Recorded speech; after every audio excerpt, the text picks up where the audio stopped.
باغ د زمیندار ورونو یو شی ورکوم چې دوی خوشحالې دوی به ژوند ښه شي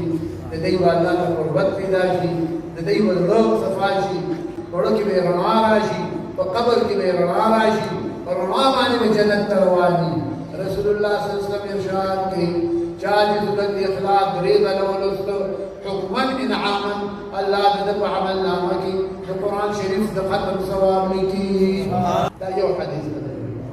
دویم حدیث شریف کې رسول الله صلی الله علیه وسلم ارشاد کوي څوک چې دا سورت لږ ځله وایي سورت الله تعالی به د جنت کې بنګله جوړوي څومره آسان دی حضرت عمر رضی الله تعالی عنه دغه وخت ناست و سوال وکړ یا رسول الله زموږ خو به ډېرې بنګلې وي په جنت کې رسول الله صلی الله علیه وسلم ورته ارشاد وفرمایل د الله رحمت او سعادت جنت هره ورځ ګلابېږي متنېږي نه